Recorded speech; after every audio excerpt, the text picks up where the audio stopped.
All right, welcome back to the TVZ Grand Finals of this week's OlimoLeague. OlimoLeague number 22, of course, brought to you by no one other than yourselves. Thanks for watching, guys, and thank you to the Patreons for supporting the OlimoLeague. But spawning here in the top right corner of the map, we have our red Terran player from Team Liquid. It's TaeJa.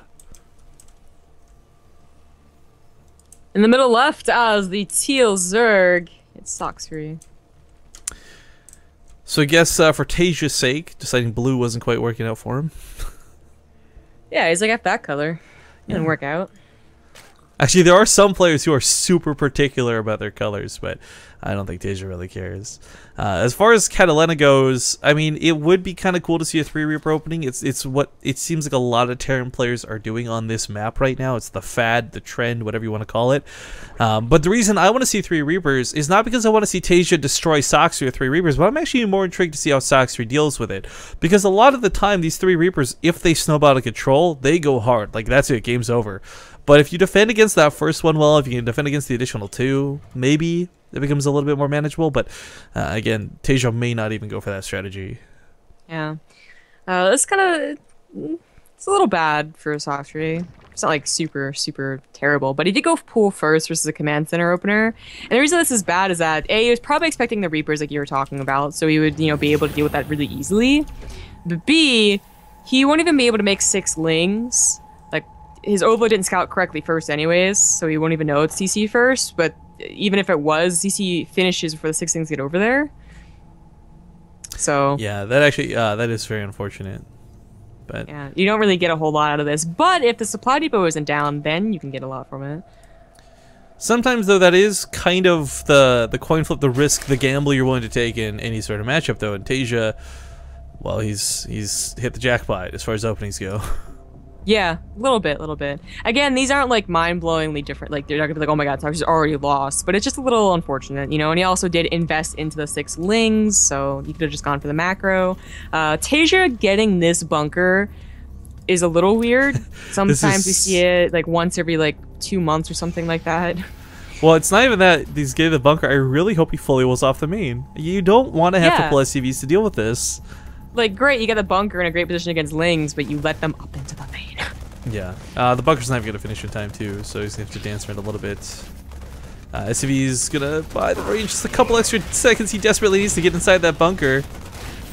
Saves the SCV, nice pickup, and throws down the factory just in the nick of time. Sick. Nicely done. Pops out of the bunker. Whoa, that's a little bit of wishful thinking there, but he will hold. So what is the barracks doing? Nice. Okay. I know. But very nice. Very nice. So again, Sacsri just getting a little bit of a worse off of the opener. Hopefully it's not like tilting him or anything. I don't think it is. Koreans are usually pretty good about this. But this is nice for TaeJa. He's also got not the best spots, but it's Catalina. Like, you're always going to be kind of close by air. So that's always nice to know. And as such, I wonder if Sacsri's going to do anything to help that, fast mutas. Maybe a small attack, but again, he went for that gasless, Well, regardless of what ends up happening, before this disappears from chat, I want to give a big shout out to DeWitt49, longtime supporter of this stream. It just reflected in his 9-month anniversary. Not a resub, though. Thank you, DeWitt, for being around for as long as you have been, man, and welcome back for another month. Oh, okay, so... I thought about roaches, right? But then I was like, well, I didn't open them with gas, so it's not gonna be that quick of a roach attack anyways. But he still gets a roach warn. So either he's going to do the attack and play it with a +1 upgrade, or he's actually going to play Roach Hydra, which would be a little interesting. Or Roach Baneling. Catalina's very good for Roach Baneling. Yes. Need a lot. Definitely agree. But whether that actually ends up being the case or not, I mean, it's not like Sacsri isn't willing to do an all-in, but he does have the double evos, and I just don't feel like this is just for the sake of a wall. It's always hard to tell. It might be. I mean, it's a great way to fake out a Terran player. These all-ins that are basically not getting a lot of upgrades. The ones that even the ones that don't get mutas is kind of hard to discover, because you're just like, okay, the muta's late and then the attack hits you. But especially the ones that get the mutas and no upgrades, like, that's really hard to tell. Like, oh, I didn't see the evos like wiggling and jiggling, my bad. But it is going to be an investment into the roaches. But again, if it's only... Okay, no, it's still... double upgrades. He can still transition out of roaches into mutas. That's also not as popular anymore, but that was like it had its heyday a couple months ago. It can still be pretty powerful. But like the big thing about the transition to the mutas, if the roaches don't do any damage, the transition can look really weak. Yes, and it's really hard to make up for that difference too, but I mean the roaches would be nice for defending, as weird as that is to consider, but he's not looking to play this game super defensively. You don't, as a Zerg player, defend, counterattack. You want to be the one putting on that pressure in. Banshee in the main will barely kill that queen. Sadly, these transfused ladies were not quite here in time, nor did they have the energy actually. Sacsri, you know, he was so defensive in that first game. He had Spore Crawlers, he had a Baneling Nest, and he never got a Scout again into that main. He must have just assumed it was 3cc. Or, you know, the Queens did push that back, so maybe he just assumed he wouldn't take that much damage. Thank goodness for that wall. One way or another, however it was planning to be used, so keeps the Hellions at bay. Some of the Spore Crawler is really annoying, and I think it only has one Overseer paired with the extra Queen, so this Banshee has a lot more damage going back into the main, and cleans up the roaches too.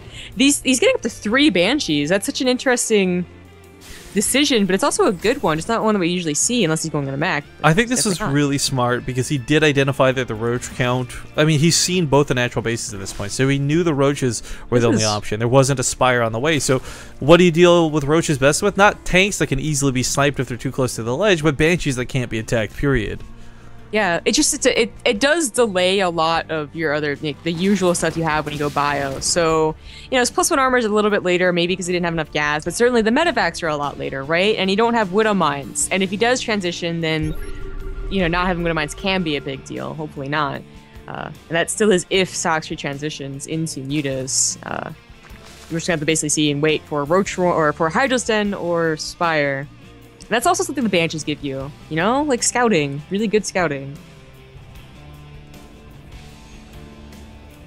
Well, CC's gonna get denied. Pretty hardcore. But those double Banshees in the main. No Spore Crawler out of Sacsri. This queen, he could fight the queen. I don't know why he's running away. I don't feel he needs to, but meanwhile, he might want to go back at home to defend. There is a tank out somewhere. There we go, but it's not near this third, so just lifts it for the time being. And with those Banshees, should be pretty solid in his defense. He's getting Roach Burrow, which is really cool to see. Like Tunneling Claws, rather, but... Okay, I was wondering, like, what is the next step, right? You just can't stick on Roaches versus Terran. And it is going to be transitioning into at least Banelings. So, Roach Baneling. But that's also not good against Banshees.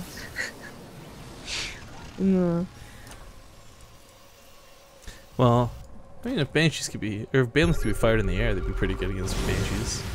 Yes, that would be. You know what? That's the solution, right? Hear me out. Alright. Right now, everyone struggles with Terra and Air, whether it's light units like Banshees or heavy units like Battlecruisers. And fungal growths don't quite cover it. But what if there was a catapult unit that could load other Zerg units into it and use them as projectiles? And the more expensive the unit, the more damage it did. So if you launched like an Ultralisk at a Battlecruiser, it would be kind of like Yamato cannoning the Battlecruiser, right?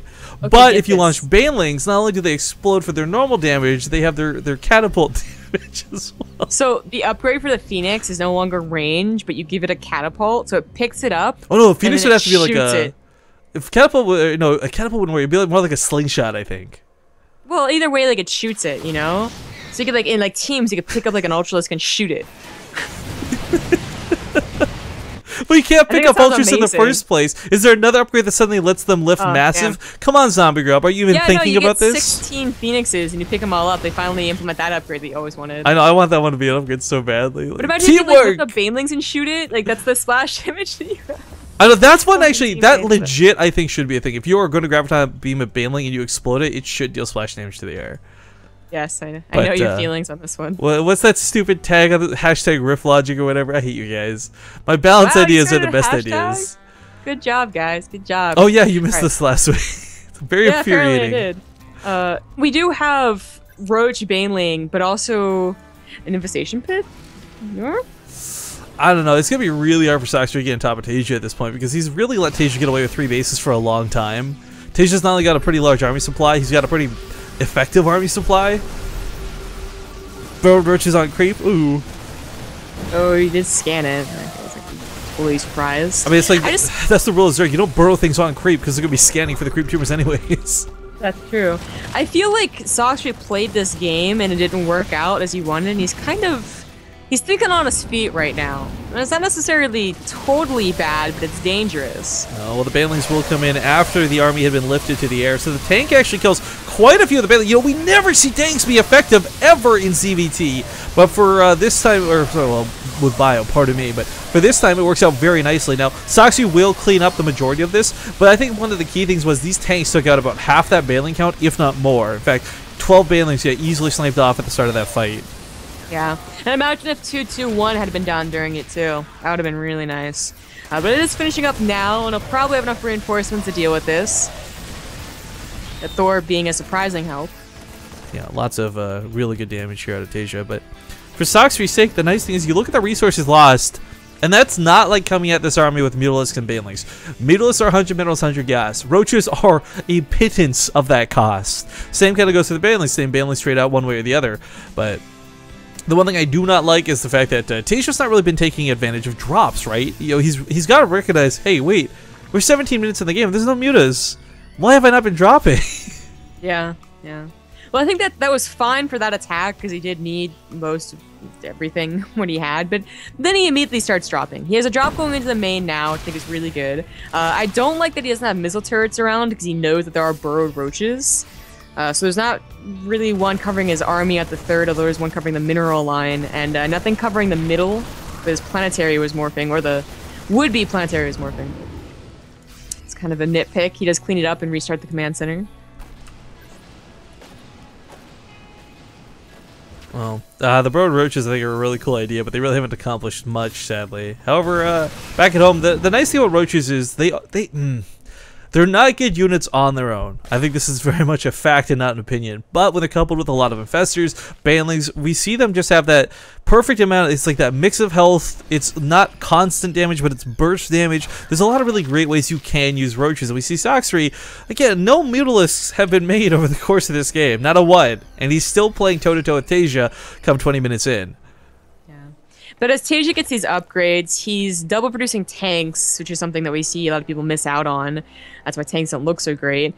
He'll be able to start dropping more and more. But he's trying to have to defend this huge attack. The tanks, I don't know if they focused on the banelings, but they were attacking the lings at the end there. It's almost infuriating seeing him consistently investing in tanks, because I don't think tanks are the answer. They're good to have, but I would, honest to God, I would love to see him go for Banshees again.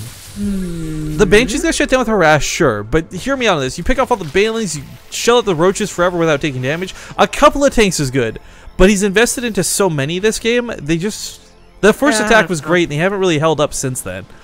Banshees you don't really want to put 3 starports down to double produce Banshees and Medivacs. Yeah. No, I'm just saying, like, I would have loved to have seen at least 1 or 2. I love the tanks. The tanks counter everything that's going on here. They can focus fire down the banelings with their upgrades. They are good against roaches, and they can also focus down the infestors. Like, you have a lot of things that you want to prioritize. Have like a list of priorities. But that was only for now. Here we are in Hive Tech, and now we have the Vipers coming into play. Something we've definitely been lacking up to this point.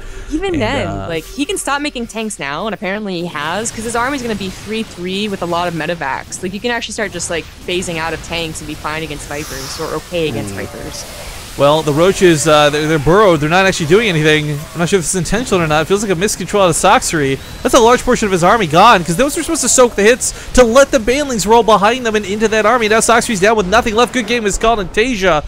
Oh, man, when you've got that many Marines, who the hell cares what's supporting them? GG.